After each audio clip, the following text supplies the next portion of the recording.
Hello, hello, je suis ravie de vous retrouver pour cette guidance Oracle Astro des Capricornes et Ascendant Capricorne pour le mois de juillet 2025.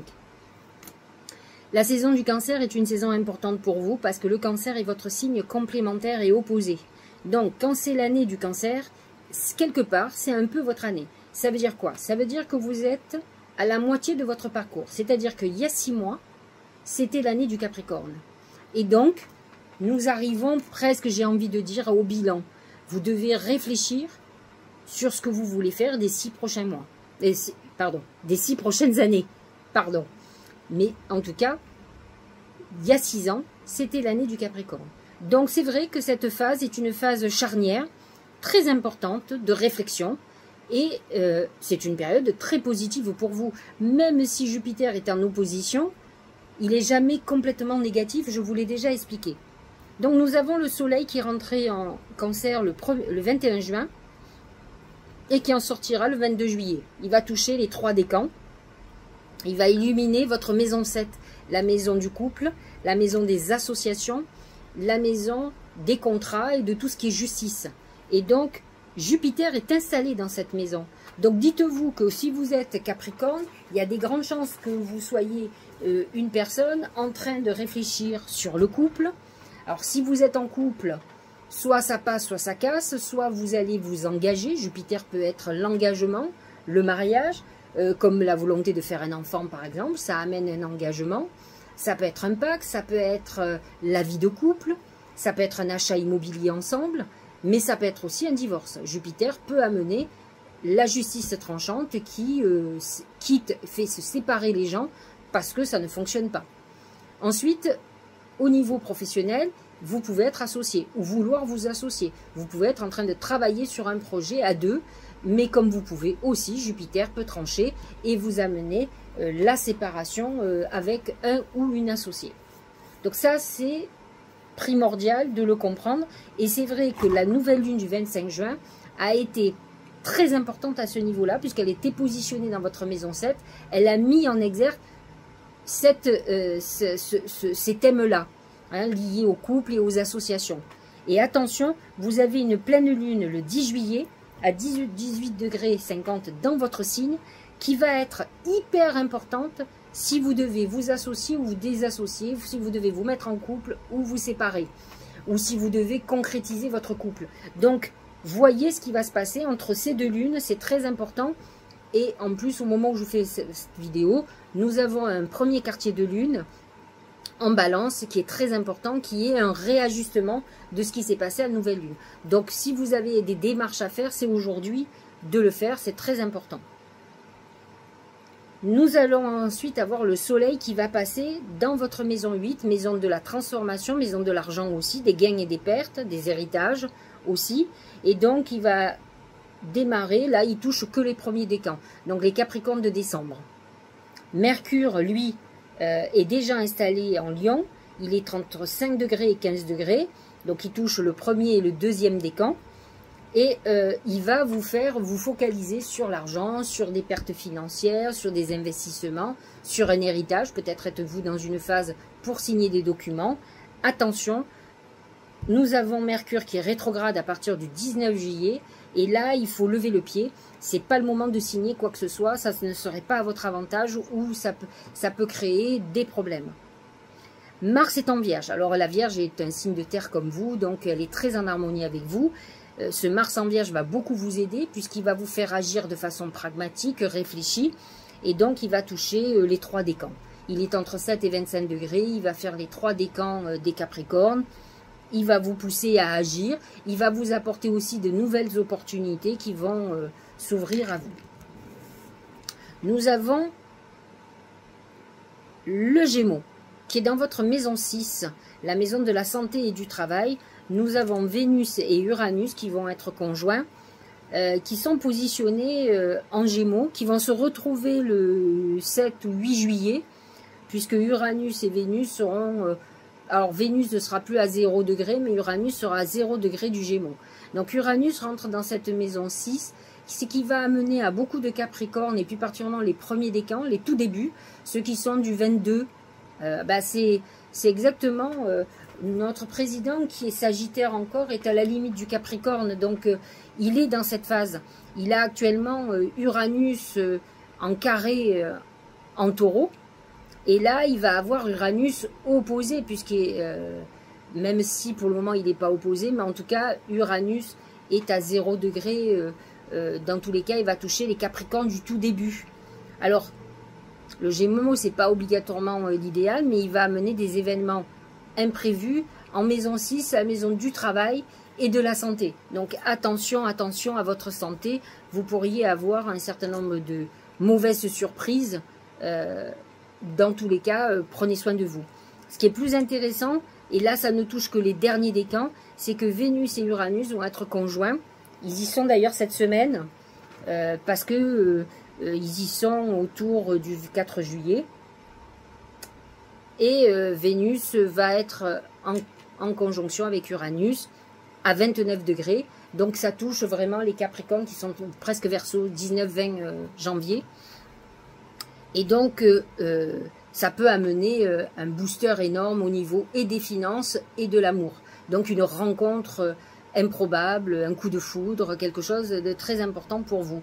Alors, dans une façon plus globale, ça peut toucher les derniers décans, on va dire. Mais normalement, ça touche que vraiment les derniers. Les derniers. Nous avons le bélier qui est positionné dans votre maison 4. Vous n'êtes pas en harmonie avec le bélier, donc vous êtes en carré. Et là, ça va toucher les premiers décans, ceux qui sont de décembre.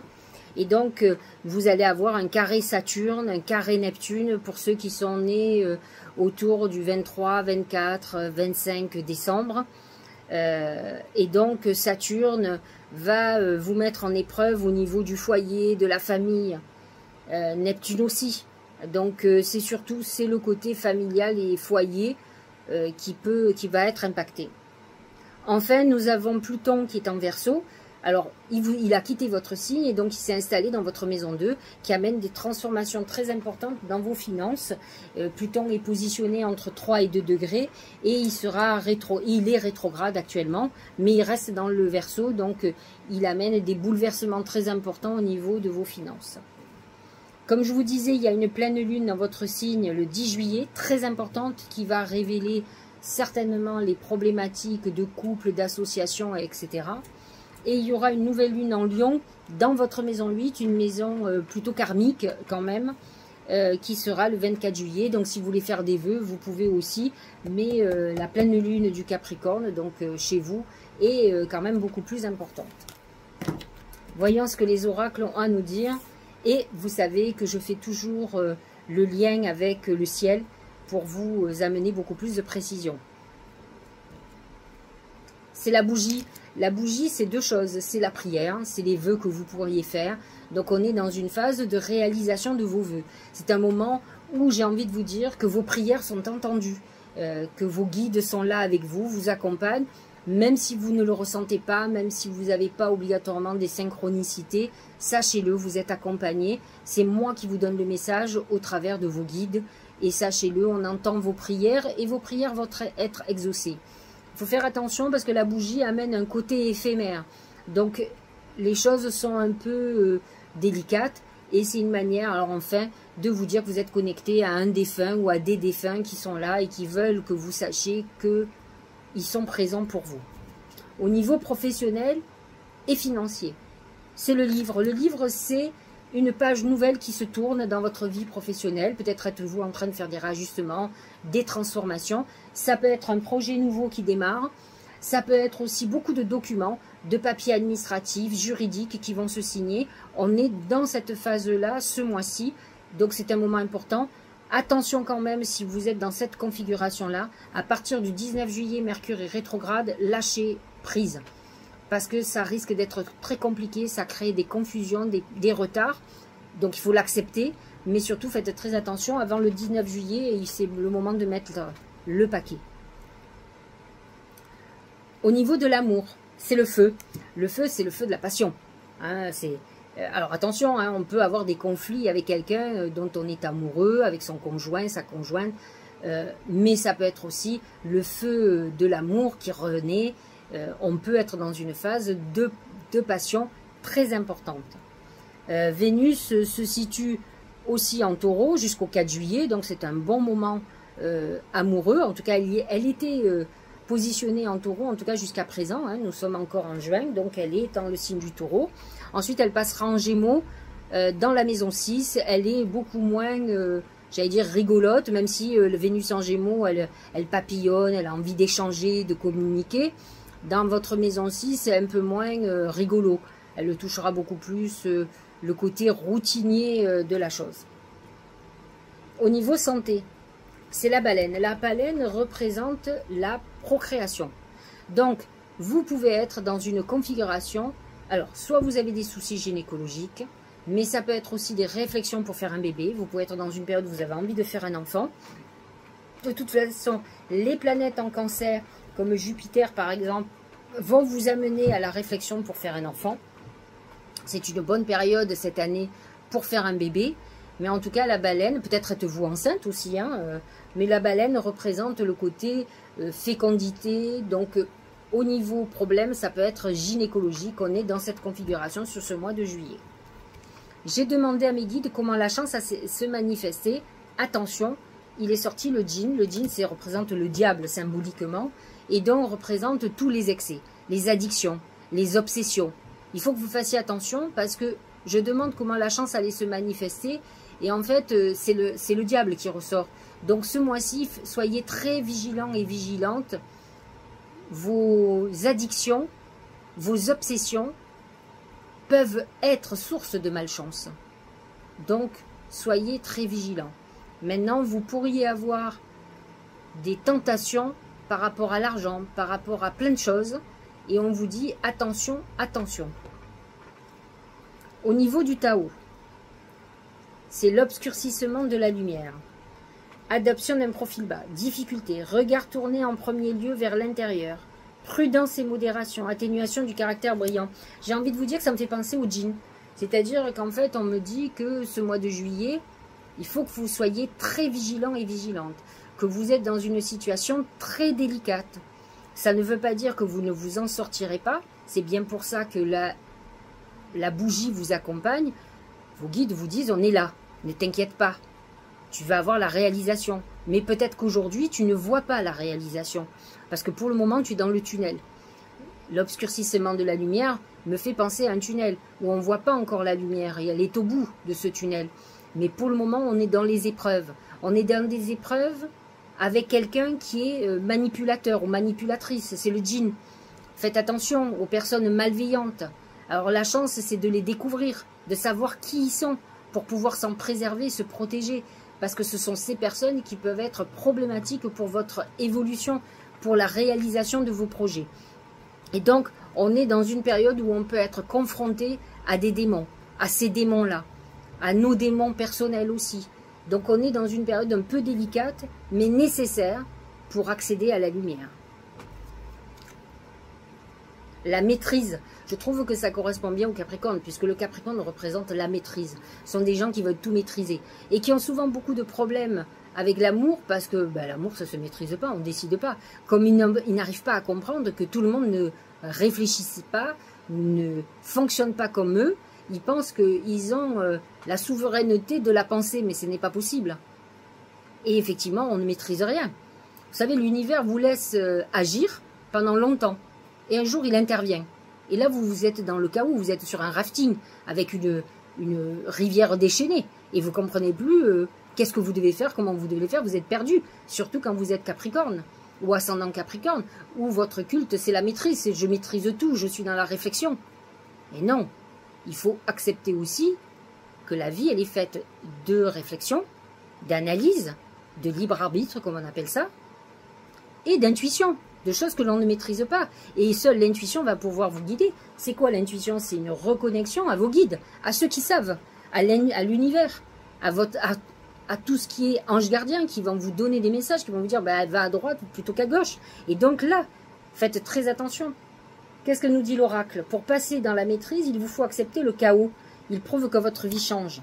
Effectivement, c'est des périodes, vous êtes certainement dans une période délicate, où vous êtes dans une phase plutôt chaotique, mais c'est une phase indispensable pour accéder à la lumière.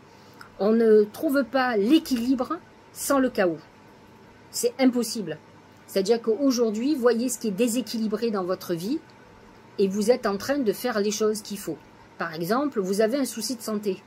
Tant que vous ne le réglez pas, ça ira mal dans votre vie. Parce que vous avez un déséquilibre, donc un déséquilibre dans votre corps. Si vos finances sont déséquilibrées et que vous avez des dettes, tant que vous ne payez pas vos dettes, tant que vous ne réglez pas, vous serez en déséquilibre. Vous allez me dire, c'est du bon sens. Oui, mais n'empêche qu'on ne le fait pas. Si vous êtes dans des conflits tous les jours au niveau de votre couple, tant que vous ne vous séparez pas, c'est pas possible. Alors, deuxième oracle d'intuition. Le rythme des saisons. Renouer avec les cycles de la nature vous fait entrer dans l'ordre de la création du monde. Lorsque vous êtes signe de terre, ça veut dire que vous êtes relié à la terre. Ça, c'est primordial.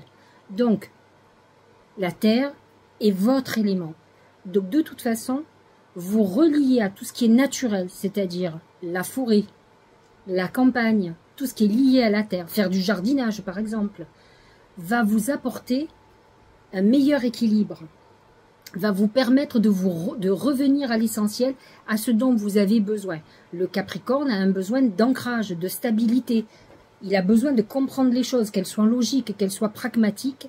Et donc, on vous dit de renouer avec les cycles de la nature, c'est-à-dire aussi de renouer avec la nature elle-même. Donc, c'est un bon moment pour vous, au mois de juillet, de profiter de la nature, d'aller faire du jardinage, de soigner vos plantes, d'écouter les oiseaux, de vous reconnecter à cette nature pour que vous puissiez avoir les idées beaucoup plus claires et justement pour vous reconnecter à votre intuition, pour vous reconnecter à votre intuition en tant que Capricorne et donc signe de terre, vous devez en passer par le retour à la nature et à l'essentiel. Patience. Alors ça va bien avec le Capricorne. Le Capricorne représente la lenteur, la vieillesse. Et donc, beaucoup d'événements prennent beaucoup de temps. Moi, je me suis rendu compte quand j'ai commencé la voyance qu'il y avait 2 signes, chez les femmes en tout cas, beaucoup plus que chez les hommes d'ailleurs, qui mettaient un temps fou pour la réalisation de ce que je leur annonçais. Alors ça se réalisait, mais avec un temps plus important. Moi, je vois en gros sur 2 ans.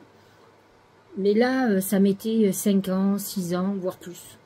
Et en fait, c'est les Capricornes et les Poissons. Alors, les Poissons, on le comprend parce que ce sont des doux rêveurs et des douces rêveuses. Donc, effectivement, le temps qu'elles réalisent que ça ne pourrait pas ou qu'il fallait faire telle chose pour que ça avance, elles étaient beaucoup dans le rêve. Mais le Capricorne, ça fait partie, Saturne dirige le Capricorne, c'est Chronos. Et effectivement, mais ce sont des gens aussi qui sont très patients. La patience est le chemin le plus sûr vers ton cœur. Un chemin que tu empruntes comme un challenge quotidien qui t'offre la satisfaction d'être en parfaite harmonie avec toi-même. Alors c'est vrai que de toute façon, vous êtes dans une période où il va falloir que vous œuvriez de patience parce que il est possible, d'après ce qu'on a vu, il est sorti avant la maîtrise, il est possible que vous soyez face à des événements où vous n'ayez absolument pas la maîtrise, où vous dépendiez de l'autre. Donc faites ce que vous avez à faire vous, où vous avez la maîtrise, et ensuite lâchez prise. Méditez, occupez-vous d'autre chose, retournez à la nature, faire ce que vous avez à faire et laissez faire les choses. Il va falloir que vous soyez patient. Avec un peu de chance, le problème qui se pose, qui n'est pas, c'est-à-dire où vous n'avez pas les cartes en main, la personne par exemple qui aura elle les cartes en main sera beaucoup moins patiente que vous. Et donc va accélérer les choses à un moment donné. Mais pour ça, il faut que vous lâchiez prise, que vous ne soyez pas dans l'obsession et dans l'attente. Regardez le dernier message qui est quand même très intéressant. C'est tout va bien. C'est le message de vos anges gardiens, donc de vos défunts.